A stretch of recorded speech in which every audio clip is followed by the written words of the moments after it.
નમસ્તે, હું છું દિલીપ પટેલ. સત્તાને સવાલમાં આજે ગુજરાતના સર્વોચ્ચ જે નેતાઓ છે એ પૈકીના સરદાર પટેલ અંગેના કેટલાક સવાલો સરકારને છે, સત્તાધારી પક્ષને છે, કોંગ્રેસને પણ કેટલાક સવાલો છે કે જે સરદારની વાતો કરનારા, સરદારના નામે રાજકારણ રમનારા બંને પક્ષો એ સરદારને કઈ રીતે અન્યાય કર્યો છે એની આજે વાત કરવી છે. કારણ કે 31 ઓક્ટોબરે સરદાર પટેલનો ખાસ દિવસ આવી રહ્યો છે, જન્મજયંતિનો, અને એટલા માટે આજે સરદારમય ગુજરાત થોડા દિવસમાં થઈ જશે અને સરદાર માટેના કેવા અન્યાયો કરેલા છે આ રાજકીય પક્ષોએ, એના માટેના સવાલો છે. નરેન્દ્ર મોદીએ કેવા અન્યાયો કર્યા છે સરદાર પટેલને, એની વાત કરવી છે આજે. એના કેટલાક પ્રશ્નો સામે મૂકવાના છે. સ્મારકો ઊભા કરનારા સરદાર વિરોધી હતા. પહેલી જ વાત તો એ છે કે પોતાનું સ્મારક બને એનો સખત વિરોધ કરનારા સરદાર પટેલ હતા. સરદારને કોંગ્રેસે નહીં પરંતુ ભારતીય જનતા પાર્ટીએ કઈ રીતે અન્યાય કર્યો છે એ આજે ચર્ચાનો મુદ્દો છે. શા માટે અન્યાય કર્યો ભારતીય જનતા પાર્ટીએ, કયા મુદ્દાઓ પર અન્યાય કર્યો ભારતીય જનતા પાર્ટીએ, એની વાત કરવી છે આજે. એના પ્રશ્નો પૂછવા છે ભારતીય જનતા પાર્ટીને, કેન્દ્ર સરકારને અને ગુજરાત સરકારને. ગોડસે જેવા કટ્ટરવાદીઓએ ગાંધી ઉપરાંત નહેરુ અને સરદાર પટેલની હત્યા કરવાના કહાતરાઓ પણ કરેલા છે. 31 ઓક્ટોબરે સરદારની જયંતિ છે ત્યારે આ બધા જ પ્રશ્નો ફરીને ઊભા થવાના છે અને સરદારના નામે રાજકારણ ખેલાવાનું છે. કેવડિયા કોલોની ખાતે પણ સરદાર પટેલના નામે શોબાજી થશે. આખા દેશમાં પ્રસિદ્ધિ લેવામાં આવશે સરદાર પટેલના નામે.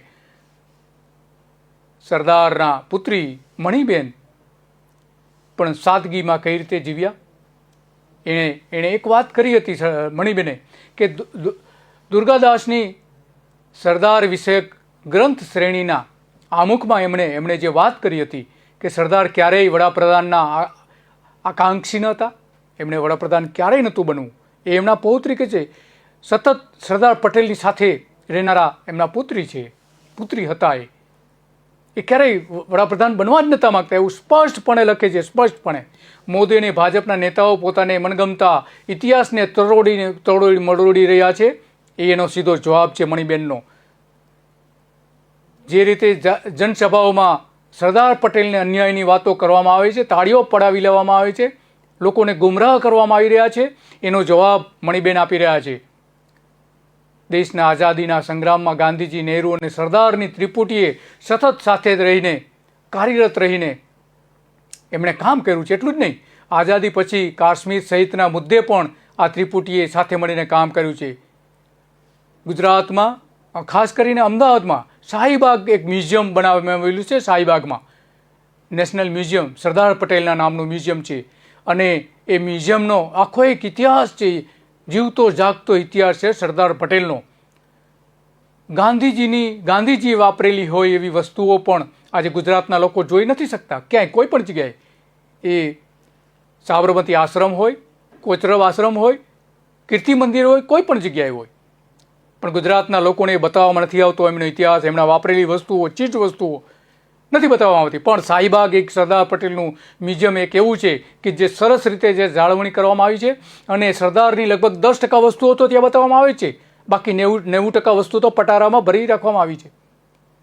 શાહીબાગના સરદાર સ્મારક માટે બાબુભાઈ જસભાઈ પટેલની ગુજરાત સરકારે રાજભવનનું ઐતિહાસિક મકાન, આજે મકાનની કિંમત જે છે એની આજે બજાર કિંમત છે 3 થી 4 હજાર કરોડ રૂપિયાની એની કિંમત થાય છે, એ આપી દીધું હતું. આ રાષ્ટ્રીય સ્મારકની જમીન 58 લાખ રૂપિયાના દસ્તાવેજ સાથે આપવામાં આવી હતી. ગાંધીજી આશ્રમની બરાબર પાછળના ભાગમાં, નદીને પેલે પાર. શાહીબાગના આ સ્મારક માટે ગુજરાતની ભાજપ સરકારે કોઈ જ ગ્રાન્ટ અત્યાર સુધી આપી નથી. સરદાર પટેલનું સ્ટેચ્યુ બનાવવામાં 3000 કરોડ રૂપિયા આપવામાં આવેલું છે અને એના મોટાભાગનો હિસ્સો તો ચાઇનાની કંપની લઈ ગઈ છે, કોન્ટ્રાક્ટનો હિસ્સો. અને આ પુતળાની આજુબાજુ જે ઇન્ફ્રાસ્ટ્રક્ચર ઊભા કરવામાં આવેલા છે, રેલવેથી લઈને અનેક પ્રકારના મ્યુઝિયમથી બનાવવાથી લઈને નિવાસસ્થાનો, હોટેલો, આ તે સરકારે જે કંઈ બનાવી છે, ગાર્ડન્સ બનાવેલા છે ત્યાં, એ બધું થઈને 10,000 કરોડ રૂપિયાનું ખર્ચ ત્યાં ટ્રસ્ટ દ્વારા કરવામાં આવેલું છે, સરકાર દ્વારા કરવામાં આવેલું છે. કેન્દ્ર સરકાર તરફથી વર્ષે 24 લાખ રૂપિયાની જે જાળવણીની ગ્રાન્ટ મળતી હતી શાહીબાગમાં સરદાર પટેલના મ્યુઝિયમ માટેની, એ પણ રકમ પણ ઘટાડીને માત્ર વર્ષે 15 લાખ કરી દીધી. આ નરેન્દ્ર મોદીએ કરી દીધી 15 લાખ. આવતાની સાથે એ રકમ વધારવાના બદલે ઘટાડી દીધી. કેમ? શાના માટે? કેમ તમે અત્યારે સરદાર પટેલને અન્યાય કરી રહ્યા છો? સરદાર પટેલના નામને, સરદાર પટેલના મ્યુઝિયમની જેમની જે સરદાર પટેલ જે ચીજ વાપરતા હતા, ચીજ વસ્તુઓ વાપરતા હતા, એમની યાદગીરીને જાળવણી માટેની જે ત્યાં વસ્તુઓ રાખવામાં આવે છે, કેમ ગ્રાન્ટ ઘટાડી દીધી તમે? અને ખોટા સ્મારકો તમે ઊભા કરી રહ્યા છો. એ પણ છેલ્લા કેટલાક વર્ષોની બાકી હતી, એ પણ 24 લાખ જ આપી હતી. એમાં માત્ર 1 વર્ષની ગ્રાન્ટ જ મળી હતી. બાકીનું શું? કેમ બંધ કરી તમે? દિનશા પટેલ ગુજરાતના મંત્રી હતા ત્યારે કરમસદના, એટલે ગુજરાત સરકારના પ્રધાન હતા ત્યારે કરમસદમાં મેમોરિયલની જમીન મેળવવા માટે જેઠાભાઈ પટેલ સાથેની બેઠક કરીને સરળતા કરી આપી હતી. સરદાર પટેલની જે જમીન છે, એની ખેતરની જે જમીન છે, એનો પણ એક એના જે દસ્તાવેજો છે, ખેતર સરદાર પટેલની જમીનના એના ઘરના દસ્તાવેજો જે છે, એ પણ જેઠાભાઈ પટેલ સાથેની બેઠક મળવીને એને સરળતાથી કરી આપી હતી મેળવવા માટેને. તે સમયે રૂપિયા 1 કરોડમાં રાજ્ય સરકાર પાસેથી અપાવ્યા હતા એ જમીન માટેના. એ જમીન મેળવી છે. આ સરકાર ગુજરાતના નેતાઓએ કરેલી છે. કેમ નરેન્દ્ર મોદી નથી કરતા એમના માટે, સરદાર પટેલ માટે? સ્ટેચ્યુ બનાવવાથી સરદાર મહાન બને છે, પણ એમથી મહાન બને છે, પરંતુ એમની જે યાદગીરીની વસ્તુઓ છે એ કેમ સાચવી આપવામાં આવતી નથી? એચ.ડી. દેવગૌડા જે વડાપ્રધાન હતા ત્યારે તેમણે કેન્દ્ર સરકાર પાસેથી 3.50 કરોડ રૂપિયાની સરદાર પટેલ અને વિઠ્ઠલભાઈ મેમોરિયલને આપવા ઉપરાંત મનમોહનસિંહની સરકાર સમયે 3 કરોડ રૂપિયા શાહીબાગના મ્યુઝિયમ માટે આપવામાં આવ્યા હતા. ભારત સરકારમાં 20 કરોડ રૂપિયાની અને કરમસદે 3 કરોડ રૂપિયાની ગ્રાન્ટ માટે દરખાસ્ત પણ કરી હતી. શાહીબાગના સ્મારકને 17 કરોડ રૂપિયા અને કરમસદ મેમોરિયલને 3 કરોડ રૂપિયા મહાનુભાવોએ આપેલા હતા, જે ગુજરાત તો નહોતા જ. કેમ નરેન્દ્ર મોદી 2014થી વડાપ્રધાન થયા પછી આજ સુધી 7-8 વર્ષ થયા છતાં આજ સુધી કેમ એમણે સરદાર પટેલના જે સ્મારકો છે, એમની યાદ સીધી જોડાયેલી છે, એમના માટે કંઈ જ નથી કર્યું? એક પૂતળું એટલા માટે બનાવવામાં આવ્યું છે કે પોતાની પ્રસિદ્ધિ મળે સરદારના પાછળ, એટલા માટે જ ને, બીજું કોઈ કારણ નથી એના માટેનું. કેન્દ્રમાં વડાપ્રધાન ડૉક્ટર મનમોહનસિંહની સરકારમાં દિનશા મંત્રી હતા ત્યારે શાહીબાગને રૂપિયા 17 કરોડ રૂપિયા જેવી રકમ મળી હતી. એનાથી વધારે રકમ આપી શક્યા હોત. અત્યારે 1200 કરોડ રૂપિયા ગાંધી આશ્રમને ખેદાન મેદાન કરવા માટે તમે વાપરી રહ્યા છો, પણ એક સારા કામ માટે શાહીબાગને જાળવવા માટે તમે પૈસા આપી શક્યા હોત અને ત્યાં સારી ચીજ વસ્તુઓના પ્રદર્શન માટેની એક સુરક્ષા સાથેની વ્યવસ્થા પણ થઈ શકી હોત, કે જે અત્યારે સરદારની જે કેટલીક કિંમતી ચીજ વસ્તુઓ છે એને સાચવવી કે કેમ, કઈ રીતે સાચવવી એ મોટો પ્રશ્ન છે. સલામતી નથી એમની પાસે. કરમસદ મેમોરિયલને રૂપિયા 3 કરોડ રૂપિયા પણ આપ્યા હતા અને એની જાળવણી ત્યારે થઈ હતી. મોદીએ સરદારના કર્મ અને જન્મ સ્થાન માટે કોઈ જ પૈસા આપ્યા નથી. સરદાર પટેલના કર્મભૂમિ અને જન્મભૂમિ છે ત્યાં એક પણ પૈસો નરેન્દ્ર મોદીએ નથી આપ્યો. કેમ અન્યાય કરી રહ્યા છો તમે હવે સરદાર પટેલને? શા માટે? લોકો પ્રશ્ન પૂછી રહ્યા છે. ગુજરાતમાં નરેન્દ્ર મોદીનું 14 વર્ષ રાજ રહ્યું, પણ સરદાર પટેલના ઐતિહાસિક વારસાને સાચવવા માટે એમણે કંઈ જ નહોતું કર્યું. નવજીવન પ્રેસના મેનેજિંગ ટ્રસ્ટી વિવેક દેસાઈ એ સરદાર પટેલની 300 જેટલી યાદગાર એવી દુર્લભ ચીજો શાહીબાગ મેમોરિયલ ટ્રસ્ટને આપી હતી, પણ નરેન્દ્ર મોદીએ શું આપ્યું? કશું જ નહીં. જે દિનશા પટેલે પટારામાં અત્યારે ભરી રાખી છે, તમામ વસ્તુઓ અત્યારે પટારામાં ભરી રાખી છે, આ 300 વસ્તુઓ પ્રદર્શનમાં હોવી જોઈએ. ખરેખર દિનશા પટેલ પણ એટલા જ જવાબદાર છે, કોંગ્રેસના નેતા. એ સરદાર પટેલની ખરેખર ચીજ વસ્તુઓ છે એ લોકો જોઈ શકે કે સરદાર પટેલ કઈ રીતે જીવન જીવતા હતા, એ પ્રત્યક્ષ રૂપે આ દસ્તાવેજો જોઈને એને સમજી શકે સરદાર પટેલને. એટલા માટે આ 300 વસ્તુઓ બહાર રાખવી જોઈએ. બધી નથી રાખી. કેમ નથી રાખી? શા માટે? કોંગ્રેસને પણ આ મોટો એક પ્રશ્ન છે. દિનશા પટેલને સૌથી મોટો આ પ્રશ્ન છે. સરદારના નામે તમે પણ ચરી ખાવ છો નરેન્દ્ર મોદીની જેમ. ગુજરાત સરકાર આવી કોઈ વસ્તુ જાળવી શકી નથી. ગુજરાત સરકારે પ્રયત્ન કરવા જોઈએ, પણ ગુજરાત સરકારે પણ એના સરદાર પટેલની આવી વસ્તુઓ મેળવવા માટે કોઈ જ પ્રયત્ન નથી કર્યો. અમૂલ ડેરી ઊભી કરનારા ડૉક્ટર વર્ગીસ કુરિયનના વડપણ હેઠળ દૂધ ઉત્પાદકોની સંસ્થા તરફથી કરમસદ મેમોરિયલને 50 લાખ રૂપિયાનું દાન આપવામાં આવ્યું હતું.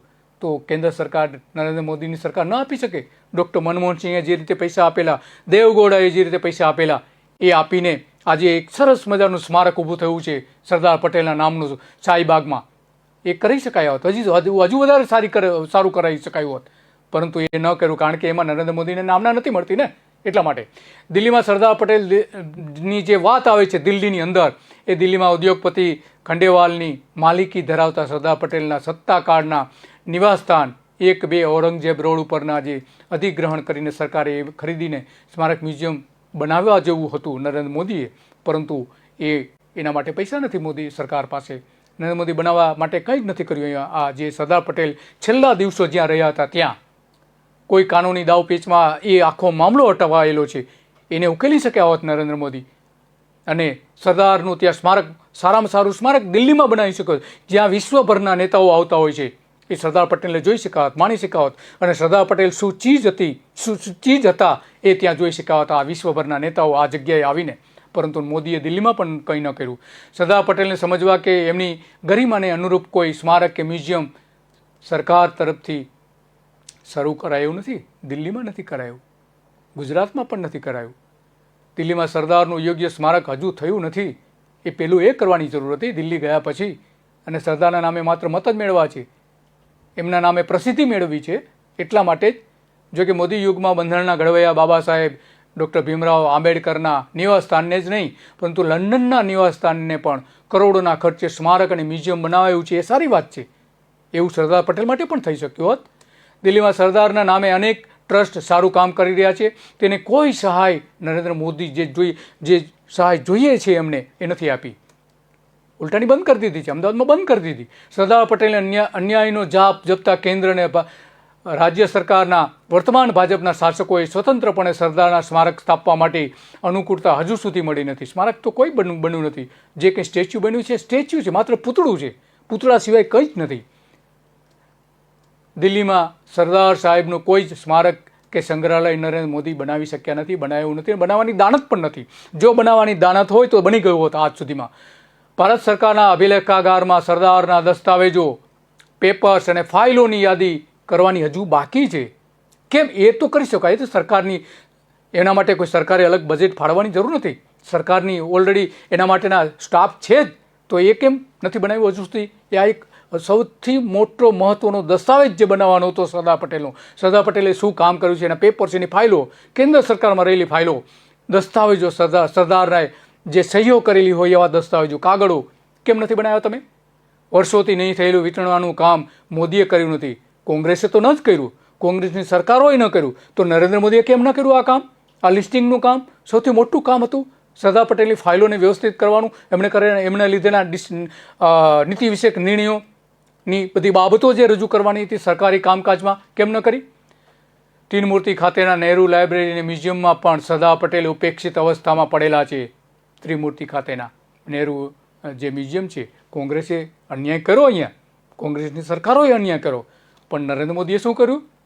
કશું જ નહીં. મોદીએ કશું જ નથી કર્યું.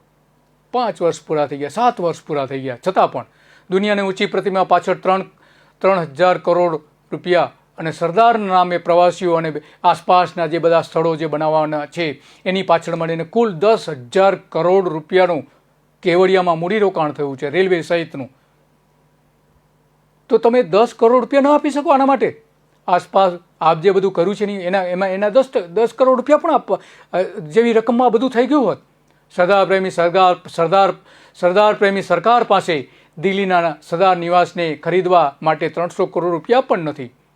ભાજપી સાંસદ રહેલા TN ચતુર્વેદીના વડપણવાળી ઉચ્ચ સ્તરીય એક સમિતિ બનાવવામાં આવી હતી દિલ્હીમાં, કોંગ્રેસ સરકારે બની હતી. સરદાર પટેલના ભવ્ય સ્મારક માટેનો અહેવાલ એમણે તૈયાર કર્યો હતો. આ સમિતિમાં નરેન્દ્ર મોદી એક સભ્ય પણ હતા, એ સમય સભ્ય હતા. એ અહેવાલ હજુ પણ નરેન્દ્ર મોદીની સરકારમાં ધૂળ ખાઈ રહ્યો છે. કોંગ્રેસ સરકારમાં બનેલી સમિતિ હતી, એમાં નરેન્દ્ર મોદીને સભ્ય રાખવામાં આવ્યા હતા. એ જે અહેવાલ છે એ અહેવાલ અત્યારે અભેરાયુ ઉપર ચડાવી દેવામાં આવ્યો છે. કેમ? શાના માટે? કેમ અન્યાય કરી રહ્યા છો સરદાર પટેલને? તમે સરદાર પટેલના નામે રોટલા જ શેકી રહ્યા છો તમે બધા ભેગા થઈને. એ કોંગ્રેસ હોય કે ભાજપ હોય કે નરેન્દ્ર મોદી હોય. હકીકતમાં સરદાર પટેલ દિલ્હીમાં જે બંગલામાં રહેતા હતા એ ઔરંગઝેબ રોડ પરના બંગલાને 300-400 કરોડ રૂપિયામાં કોંગ્રેસની સરકારે ખરીદીને ત્યાં સરકાર પટેલનું મ્યુઝિયમ ભલે ના કર્યું, પણ નરેન્દ્ર મોદી તો કરી શક્યા હોત. માત્ર 300 કરોડ રૂપિયાનું ખર્ચ હતું એના માટે. સ્ટેચ્યુ ઓફ યુનિટીની જે વાત આવે છે ત્યારે આ બધી જ વાતો સામે આવીને ઊભી રહે છે. આજે જે પૂતળું બન્યું છે, સરદાર પટેલનું જે પૂતળું બનેલું છે, એની જે પહેલી મિટિંગ મળી હતી, એ પહેલી મિટિંગ પણ એટલી જ મહત્ત્વની હતી. અમદાવાદમાં 2010માં આ પહેલી મિટિંગ મળી હતી અને 2018માં મ્યુઝિયમ થઈ શક્યું હતું. સરદારના લિબર્ટી પુતળાના મકાનમાં એટલે કે જે પૂતળું છે એ એક પ્રકારનું સ્ટ્રક્ચર છે, મકાન છે, એ મકાનની અંદર જ મ્યુઝિયમ બનાવવાનું હતું. એવું નરેન્દ્ર મોદીએ જાહેર કર્યું હતું કે સરદાર પટેલનું મ્યુઝિયમ એ પૂતળાની અંદર જ અમે બનાવીશું. ન બનાવ્યું. ક્યાં છે મ્યુઝિયમ? માત્ર થોડી તસવીરો મૂકી દેવામાં આવી છે, એટલા પૂરતું એને જે મ્યુઝિયમમાં ખપાવી દેવામાં આવે છે. પરંતુ સરદાર પટેલ સાથે જોડાયેલી વસ્તુઓ કઈ છે ઐતિહાસિક વસ્તુઓ એમાં એક પણ નથી. અને મ્યુઝિયમ કહેવામાં આવે છે, ખરેખર તો ત્યાં એક મોટું મ્યુઝિયમ બની શકે એમ છે સરદાર પટેલના સાથે જોડાયેલી વસ્તુઓનું. એ તો ઠીક છે, પરંતુ સરદાર પટેલના નામે જે ગોલમાલ કરી છે એ CAG એક અહેવાલ આપ્યો છે નરેન્દ્ર મોદીની સામે. કેટલા ગોઠાળા કરેલા છે સરદાર પટેલના આ સ્ટેચ્યુ પાછળ, વિશ્વના સૌથી ઊંચા સ્ટેચ્યુ પાછળ. આદિવાસીઓને તો ખેદાન મેદાન કર્યા છે, એ તો વાત અલગ છે. 19 ગામના આદિવાસી ખેડૂતો આજે રાતના ઊંઘ નથી લઈ શકતા, એવી પરિસ્થિતિ ત્યાં છે.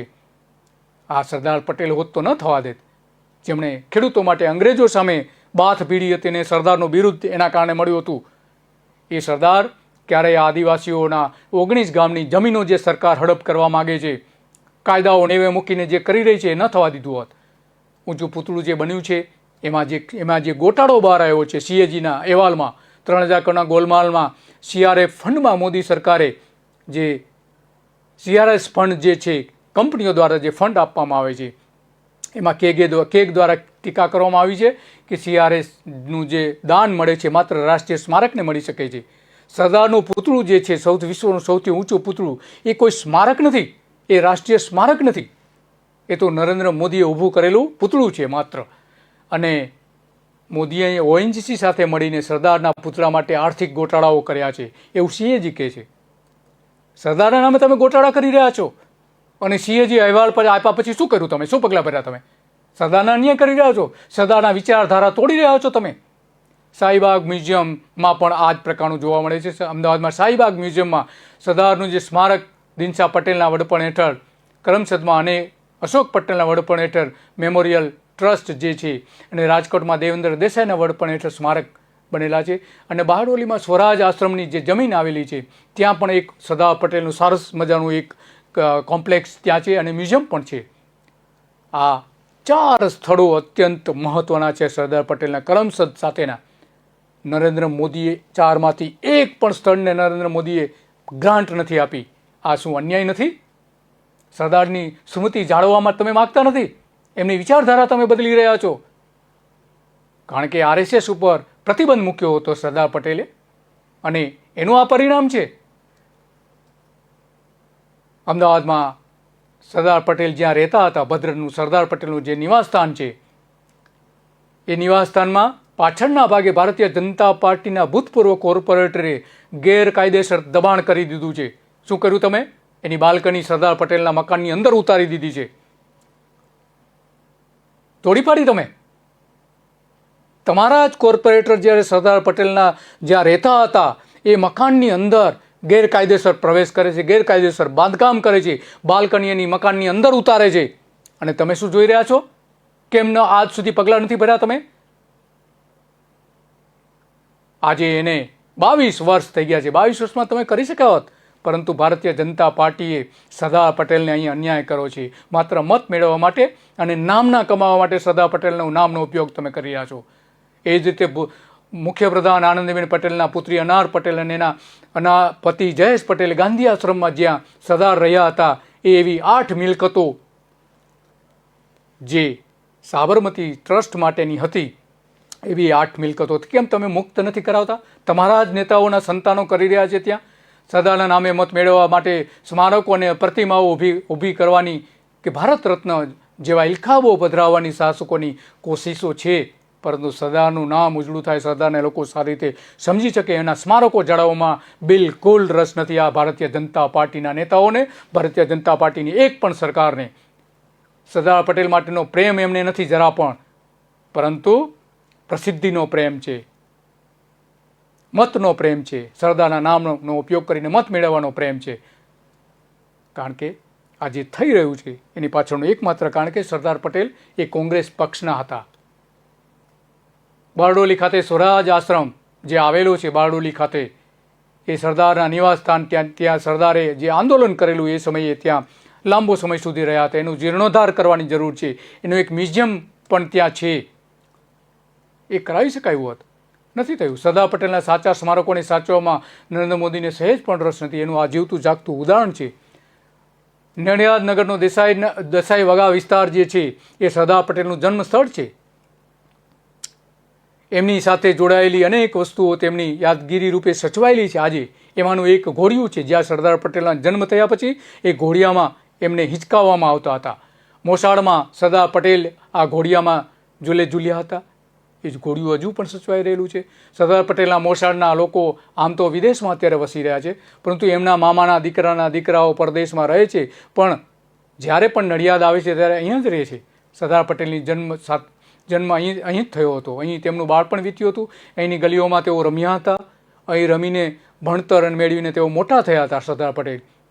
આજે સરદાર પટેલના ઘરમાં ઐતિહાસિક યાદો અને તેમના જીવન ચરિત્રોનો ઇતિહાસનો એક મોટો સંગ્રહ છે. અહીંયા એક જીવતું જાગતો ઇતિહાસ છે સરદાર પટેલનો. અહીંયા કેમ એમને જાળવવા માટે તમે પ્રયત્ન નથી કરતા?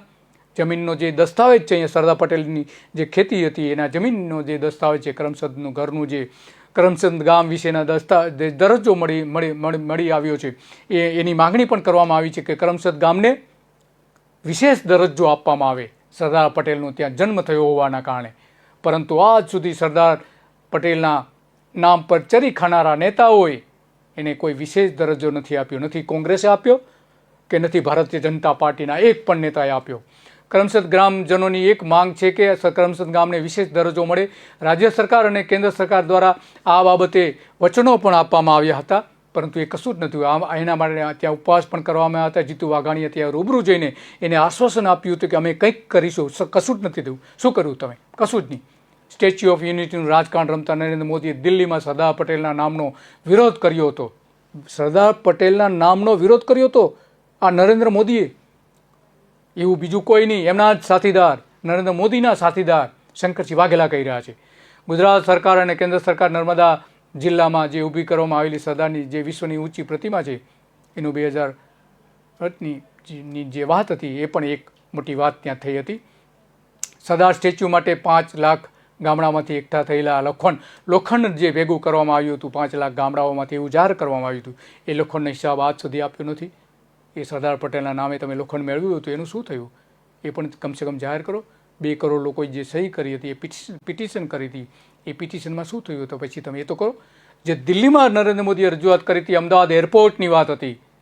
દિલ્હીમાં જઈને નરેન્દ્ર મોદી, અશોક ભટ્ટે વિરોધ કર્યો હતો સરદાર પટેલ આ જે સ્ટેચ્યુ, સરદાર પટેલ એરપોર્ટની જે વાત છે, સરદાર પટેલ એરપોર્ટ, અમદાવાદનું એરપોર્ટ. પરંતુ જ્યારે ચીમનભાઈ પટેલ ગુજરાતના મુખ્યમંત્રી હતા અને અમદાવાદ એરપોર્ટને સરદાર પટેલ એરપોર્ટ નામ આપવાનો એમણે નિર્ણય કર્યો હતો, ત્યારે સરદાર પટેલના નામનો વિરોધ કરવા માટે નરેન્દ્ર મોદી અને અશોક ભટ્ટ દિલ્હી ગયા હતા. ક્યાં છે તમારો સરદાર પ્રેમ? દિલ્હી જઈને શું કર્યું હતું તમે? 1990માં ચીમનભાઈ પટેલની જનતા દળ ગુજરાત અને ભાજપે જોડાણ કરી ગુજરાત વિધાનસભાની ચૂંટણી પણ લડી હતી. કોંગ્રેસને પરાસ્ત પણ કરી હતી. એ જ ચીમનભાઈની સરકારમાં લઘુમતીમાં મુકાઈ ગઈ હતી અને એ સરકાર આખરે સરકારે જવું પડ્યું હતું. પરંતુ એના સમયમાં આ એક મહત્વનો જે એરપોર્ટની જે વાત હતી, એ એરપોર્ટ સરદાર પટેલનું નામ ન આવે એટલા માટે ત્યાં દિલ્હી ગયા હતા અને ત્યાં રજૂઆત કરી હતી. અમદાવાદ ઇન્ટરનેશનલ એરપોર્ટનું નામ જે આપવાનું હતું. કેન્દ્રમાં આઈ.કે. ગુજરાલની સરકાર હતી, વડાપ્રધાન હતા આઈ.કે. ગુજરાલ, નાગરિક ઉડ્ડયન મંત્રી પ્રફુલ્લ પટેલ હતા. ગુજરાત સરકારે અમદાવાદ એરપોર્ટને સરદાર પટેલ એરપોર્ટ નામ આપવામાં આવે તેવી દરખાસ્ત કેન્દ્ર સરકારને મોકલી હતી. જ્યારે અમદાવાદ એરપોર્ટ, ત્યારે ભારતીય જનતા પાર્ટીની સરકાર નથી. અમદાવાદ એરપોર્ટને સરદાર પટેલનું નામ આપવામાં આવે તેવી દરખાસ્ત મોકલવામાં આવી, ત્યારે ભાજપે તેનો વિરોધ કરીને અમદાવાદ એરપોર્ટનું નામ શ્યામા પ્રસાદ મુખર્જી નામ આપવામાં આવે એવી દરખાસ્ત કરી હતી. આ શંકરસિંહ વાઘેલા કહી રહ્યા છે, નરેન્દ્ર મોદીના સાથીદાર, ભારતીય જનતા પાર્ટીના ભૂતપૂર્વ પ્રમુખ, પ્રદેશ પ્રમુખ. ગુજરાતની જનતા દળ અને કોંગ્રેસ સરકારે સરદાર પટેલનું જ નામ આપશે એવું સ્પષ્ટપણે કહી દીધું હતું અને ગુજરાતના આ નિર્ણયનો વિરોધ કરી શ્યામા પ્રસાદ મુખર્જી નામ આપવામાં આવે એવી માગણી ત્યારે કરી હતી. અશોક ભટ્ટ દિલ્હી ગયા હતા, નરેન્દ્ર મોદી એમની સાથે હતા, એમને નામનો વિરોધ કર્યો હતો. કોંગ્રેસને ખતમ કરવી હોય અને ભાજપને સદીઓ સુધી ભારતમાં સત્તા ઉપર રાખવી હોય તો સરદાર પટેલના નામ સરદાર પટેલનું જે નામ છે એને હાઇજેક કરવું પડે તો જ રહી શકે, બાકી ન રહી શકે. અને એ નીતિ બનાવી એના અંતર્ગત પછી એકાએક બદલાવ આવ્યો અને 1995થી આખું સરદાર પટેલને હાઇજેક કરી લીધા કોંગ્રેસ પાસેથી ભારતીય જનતા પાર્ટીએ. અને એનું પરિણામ એ આવ્યું કે ભારતીય જનતા પાર્ટીની સરકાર બની 95માં. સમય જતાં ભાજપની વિચારધારા બદલાઈ અને તેના કારણે સરદાર પટેલ હવે તેના પ્રિય થઈ ગયા છે. ગાંધી, નહેરુ અને સરદાર સાથે કામ કર્યું હતું. સીધી રીતે ગાંધી અને નહેરુના નામનો વિરોધ ન કરી શકે, પરંતુ આ રીતે સરદારને મોટા કરીને આ બંને નેતાઓને નાના બચ્ચા બતાવી શકાય છે. એનું તો એક પરિણામ છે 3000 કરોડનું સ્ટેચ્યુ. એક જણામાં સરદાર નામનો વિરોધ કરનારા આ જે નેતાઓ છે હવે સરદારના નામે જપ જપે છે. શંકરસિંહે કહ્યું હતું કે સરદાર સાહેબને જે થયેલો અન્યાય છે એ અન્યાયની જે વાત કરે છે એ ભારતીય જનતા પાર્ટીનું ભૂત છે. આવો કોઈ જ અન્યાય કોઈ જગ્યાએ ઉલ્લેખ નથી મળતો કે સરદાર પટેલને વડાપ્રધાન બનતા અટકાવવામાં આવ્યા હતા. શંકરસિંહ વાઘેલા પોતે કહી રહ્યા છે. માત્ર શંકરસિંહ વાઘેલા નહીં, ગુજરાતના જાણીતા પત્રકાર હરીશ દેસાઈ પણ કહે છે કે ભારતીય જનતા પાર્ટીનો આ ખોટો પ્રચાર છે. સરદાર પટેલને ક્યારેય વડાપ્રધાન બનાવવાની એની ઈચ્છા નથી, એ ક્યારેય બનવા માગતા નહોતા અને એમને અન્યાય કરવામાં આવ્યો છે એ વાત પણ ખોટી છે. હરીશ દેસાઈ પણ કહે છે અને ગુજરાતના એક નરેન્દ્ર મોદીના એક સમયના સાથીદાર શંકરસિંહ વાઘેલા પણ કહી રહ્યા છે. સરદાર પટેલનું નામ ખોટું માર્કેટિંગ કરીને જુઠ્ઠી આભા ઊભી કરવામાં આવે છે એવું પણ શંકરસિંહે કહ્યું હતું. આજે આખી જે વાત છે એમાં સ્પષ્ટપણે દેખાય છે. અને એ તો ઠીક છે, પણ જ્યારે અહીંયા નામ આપવામાં આવ્યું સરદાર પટેલનું, અમદાવાદ એરપોર્ટનું સરદાર પટેલ નામ આપવામાં આવ્યું ત્યારે ત્યાં વિરોધ કરવામાં આવ્યો હતો. આ જ નેતાઓએ વિરોધ કર્યો હતો. કેમ વિરોધ કર્યો હતો? સરદાર પટેલની 1952માં જ્યારે પહેલી સરકાર બની, ભારતની પહેલી સરકાર બની, ચૂંટાયેલી સરકાર, ત્યારે તો સરદાર પટેલ હતા જ નહીં, એમનું અવસાન થઈ ગયું હતું. તો અન્યાય કઈ રીતે હોઈ શકે? અમદાવાદમાં સરદાર મ્યુઝિયમની હાલત અત્યારે કફોડી છે, ત્યારે સરકાર એની મરામત કરાવવા માટેનો જે પ્રયત્ન કરવો જોઈએ એ અત્યારે કરતી નથી. અને સાબરમતી આશ્રમને પણ આ જ રીતે વેરવિખેર કરી નાખશે. ખરેખર જ્યાં મદદ કરવાની જરૂર છે ત્યાં મદદ કરતી નથી. કારણ કે સરદાર પટેલ જે અત્યારે સ્મારક છે, ગાંધીજીનું સ્મારક છે સાબરમતી આશ્રમ, એ આશ્રમનું જે ટ્રસ્ટ બન્યું હતું એ સરદાર પટેલે બનાવ્યું હતું. એને તમે વીખી રહ્યા છો. એ ટ્રસ્ટની સામે તમે પોતાનું ત્યાં ટ્રસ્ટ બનાવી દીધું છે. આ સરદાર પટેલે નક્કી કરેલી નીતિનો તો આ વિરોધ છે. આજે વિરોધ કરી રહ્યા છો, થોડા દિવસ પહેલાં વિરોધ કર્યો હતો. અને એટલા માટે ગાંધીજીના પ્રપૌત્ર તુષાર ગાંધીએ જાહેર હિતની અરજી પણ કરી છે આ જ મુદ્દાઓ પર. આમ અનેક વખત સરદાર પટેલને મારી નાખવામાં આવ્યા છે. એક વખત નહીં, મરી ગયા છે એવું નથી. એમની વિચારધારાને ખતમ કરવા માટેના તમામ પ્રયત્નો આ જ નેતાઓ કરી રહ્યા છે. આવી જે ઘણી બધી ઘટનાઓ સામે આવી છે એમાં સ્પષ્ટપણે થાય છે કે ભારતીય જનતા પાર્ટી સરદાર પટેલને અન્યાય કરી રહી છે. એના નામે વિવાદો ચગાવીને અન્યાય કરી રહી છે. સરદાર પટેલના પુત્રી જે છે મણિબેન, એ પોતે કહે છે કે સરદાર પટેલ ક્યારેય વડાપ્રધાન બનવા માગતા નહોતા. જાણીતા પત્રકારો કહી રહ્યા છે કે ભારતીય જનતા પાર્ટીનું આ જૂઠાણું છે. શંકરસિંહ વાઘેલા, નરેન્દ્ર મોદીના સાથીદાર, પોતે પણ કહી રહ્યા છે કે ભારતીય જનતા પાર્ટીનું આ જૂઠાણું છે કે સરદાર પટેલને અન્યાય કોંગ્રેસે કર્યો હતો. કોંગ્રેસે નહીં, તમે સરદાર પટેલને અન્યાય કર્યો છે. આ બધા જ એના ઉદાહરણો છે. જો તમને સરદાર પટેલ માટે પ્રીત હોત તો આ એના સ્મારકો છે. ગુજરાતમાં આવેલા ઓછામાં ઓછા 10 એવા સ્મારકો છે કે જેનો ઉદ્ધાર તમે કર્યો હોત અને સદીઓ સુધી એ સ્મારકો જળવાયા હોત અને સદીઓ સુધી સરદાર પટેલ પણ જળવાયા હોત. નમસ્તે.